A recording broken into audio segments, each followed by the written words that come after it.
The offices of Johannesburg's Development Planning Department have been hit by two recent burglaries. This is not the first time the offices in Braamfontein have been robbed and vandalized. We speak now to Belinda Echeo-zon-joku, the MMC for Development Planning in the Council. Ma'am, thank you very much for joining us this afternoon. What is the situation do you perceive here? Just how many burglaries have you experienced in the last 2 years? Okay, in addition to the break-ins, we've actually had a break-in last year as well, where they broke into the single law enforcement unit in October, actually October 2020, when about 12 desktops were stolen. So it seems to be a modus operandi that they come into the building, they take hard drives, they take processing units and memory chips. This time around, they've actually stolen about 26 desktop computers altogether.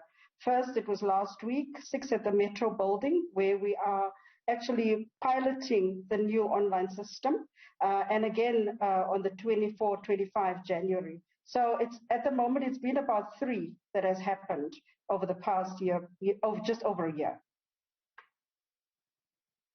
How easy is it for people to access the building? Well, there is a security lapse at the moment, unfortunately. The multi-party government have been working on fixing all those major security flaws in the council building. It's very concerning for us that people were able to access the building without being checked. There were issues with the cameras, and all of these were left to fester for years. And we also have reason to believe that this might have been an inside job. There are efforts that we are putting in place to try and obviously ensure that these security, these security lapses are addressed because it obviously caused delays in the service delivery to our residents. And what's even more concerning is that we have now tried to do the online web-based system that will streamline services to our residents and developers. And this is now kind of come to a halt because of the security lapse. But the multi-party government is working on dealing with the security lapses in the city. What is a security lapse, ma'am? Okay, the security lapse is the fact that some of the cameras were not working properly. People had time to come in. Obviously, the GFIS, our Group Forensic and Investigation Unit, is busy checking what's happened on the cameras. Why were people able to come into the building without being searched? And how did they leave the building without being searched? So it's a major concern because the security was just not on par.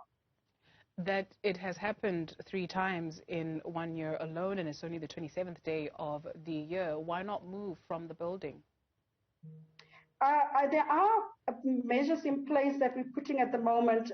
One of the measures being put in place is to actually get more security from the JMPD into the building. I don't know if you've seen what happened today, for example. We have more JMPD officers who are better trained to actually deal with some of these security lapses. The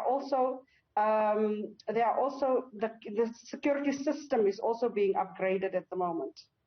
You alluded to acts of possible sabotage, if that is a correct assessment, because you are moving to digitize certain systems. Is that a correct understanding? It certainly looks that way because I've had a flood of emails when we initially piloted this program on the 15th of December when the manual process closed. And then communication was sent out that on the 10th of January we will be going live. And on the 10th of January we had a flood of emails of people not being happy with the online system. And I think part of it is communication that has not gone out to explain how the system will work. So there are some people who are not happy that we're going on the online system, and it's even more concerning because members of the public had alluded to the fact that there are even staff members within development planning that are not happy. And obviously, it points to the fact that people do not want to go online.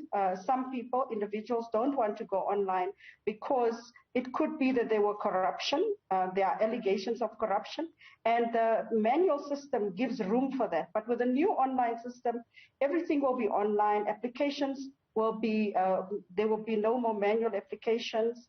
There will be no physical interface with individuals where there would be room for corruption. So this has obviously alerted some people who were not happy with that process, and that is my assumption at the moment, and that is why we've alluded to that in the media. Do residents or do consumers have anything to worry about where personal data is concerned? You speak of machines that are being taken here. Okay. No, they don't have anything to worry about at this stage, because all the information are backed up. So there's very little that are stored on the actual desktop. What we're concerned about is what was being worked on at the time, one, and secondly, also, if there were evidence of any impropriety that has now been taken away that possibly still could have been sent forward to either GFIS or to the SAPS. Those are the concerns we are having. But in terms of people's data, we have a central server where things are stored. So people's information are still safe at this stage. Ms. Belinda Echeo-zon-joku, Johannesburg MMC for Development Planning, thank you very much for availing yourself. Thank you so much.